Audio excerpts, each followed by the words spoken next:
Remue ménage. Remue ménage.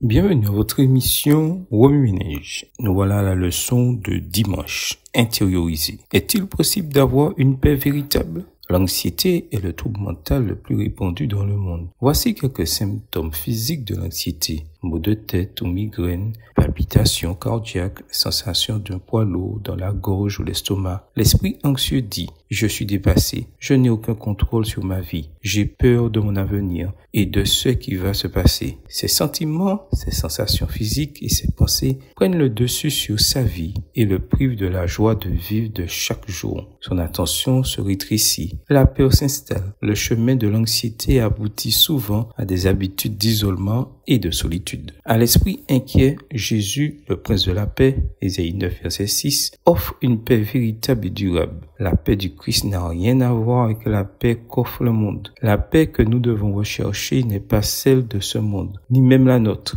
Cette paix vient d'en haut, par l'intermédiaire du Saint-Esprit. Jean 14, verset 27. Jésus promit la paix à ses disciples lors de la nuit la plus effrayante de leur vie. Il venait de terminer le repas de la Pâque avec eux. Il savait qu'il allait être arrêté, jugé et condamné pour des crimes qu'il n'avait pas commis. Alors que Jésus les avertissait que leur foi était sur le point d'être mise à l'épreuve, Pierre déclara avec assurance qu'il ne renierait jamais Jésus, qu'il lui serait fidèle jusqu'à la mort. Jésus lui répondit qu'il ne connaissait pas son propre cœur et qu'il le renierait non pas une fois mais 3 fois. Ce qui se passa ensuite a de quoi étonné. Jésus prononça ces paroles sublimes. Que votre cœur ne se trouble point. Je vais vous préparer une place. Je reviendrai et je vous prendrai avec moi, afin que là où je suis, vous y soyez aussi. Versets 1 à 3 de la version du second. Jésus essayait d'aider Pierre à se focaliser non pas sur ses erreurs et ses échecs, mais plutôt sur le Sauveur. Les paroles du Christ à Pierre nous assurent que lorsque nos circonstances sont source d'anxiété, nous pouvons trouver la paix en nous arrêtant sur ce que Dieu fait pour nous. Cette paix transcendante vient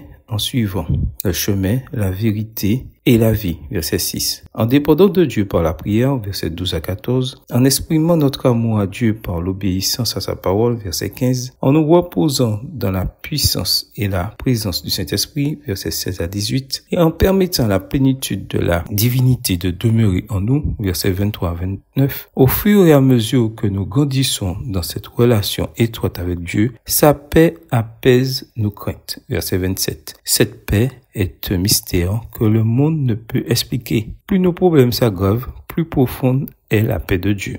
Remue ménage. Revenez à votre texte écrit et étudiez le passage. Encerclez les mots, expressions ou idées répétées. Soulignez les mots, expressions qui sont importants et qui signifient quelque chose pour vous. Reliez par une flèche les mots, expressions aux autres mots, expressions associés au connexe. Quels éclairages particuliers vos notes semblent-elles indiquer dans l'ensemble? Mémorisez vos versets préférés tirés de Jean 14. Écrivez-les plusieurs fois pour vous les rappeler plus facilement. En quoi la paix du monde diffère-t-elle de la paix du Christ? Qu'est-ce qui vous empêche de vivre plus pleinement la paix que Jésus offre? Au revoir et à demain si Dieu veut.